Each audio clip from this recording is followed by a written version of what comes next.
I think the biggest thing was just trying to get continue to grow, continue to improve, continuing to get guys all on the same page. I've been very happy with how we've played to this point, but the speed of the game's got to keep getting faster for us because I think the players and who we'll play against the next 9 weeks will continually get faster as well. Talking with guys, it seems like they indicated that it's been pretty base so far. What percentage of the offense have you shown so far, and how did this bye week maybe help you guys as far as an installation and execution standpoint? I've told people in general we've got most of our offense in. It's just what each team brings to the table defensively, where we would pull from things that we've already put in and used. Maybe not used yet in a game setting, but definitely used in practice and used against our own team. I know they play multiple fronts, but what can a three-man front do from a difficulty perspective as opposed to four-man? Well, it creates issues as far as which side are they coming from a blitz standpoint, and their ability to, bring safeties, bring linebackers, press people up into the line, and then fall out. And if you're sliding one way and then they bring it all from the other side, you've got obviously a major issue. And that's one of the things that every time you play an odd front team is making sure that you slide the line the correct way. We talked a lot about the running backs, but how do you evaluate the receivers through 3 weeks? Really happy through the first 3 weeks. I mean, the biggest thing is all of them have just made their play when they've gotten opportunity. Not one guy, obviously you'd say there's guys that have played better than others as far as statistically, but not one guy is really worried about his own stats. They've worried about when I get my opportunity, I got to take full advantage of it, and I feel like guys have to this point. You're one of the top offenses in the country, Courtney, as far as time of possession and third down percentages. How key will that be on Saturday? Well, I think the rest of this year it's going to be important for us. Everybody in this league is an explosive, high-powered style of offense, and we want to be also, but we also want to understand that the more we can keep our defense off the field, the better opportunity it gives us to win as a team. Oklahoma State seems to have some length and talent at corner. What are your thoughts on those guys? Really, really talented corners. Can run well. Their whole back end in general, from linebackers to the DBs, all really, really run well, and they have length. And that'll be our challenge for us, is making sure that when opportunities come, we can win one-on-one and then making plays when they're in front of us.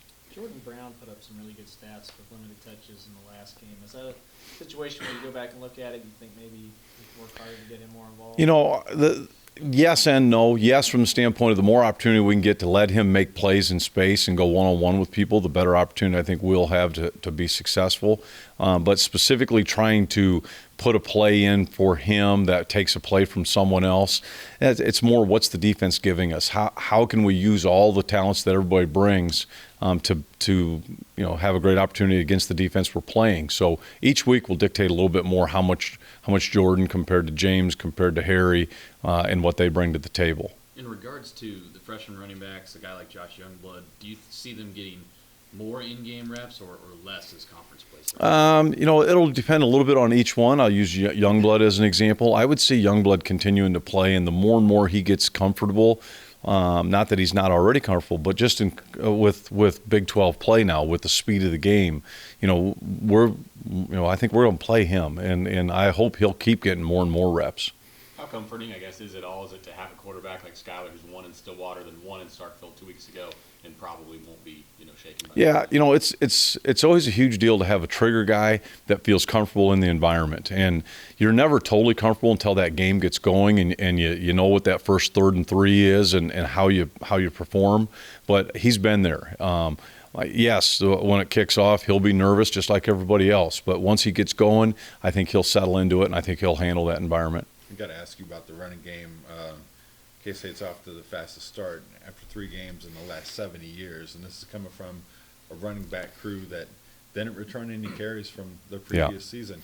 What has surprised you about this start? I don't know if surprise would be the right term. I have been very happy with how the offensive line has gelled, how the offensive line has taken to Coach Riley and taking his coaching and allowing us to block the people up front. Now, the tailbacks, I think, have done a good job of not getting tackled one-on-one, and that's always a huge key. We can't block them all. They got to make somebody miss, but up front, I feel like we've played very, very well as a group.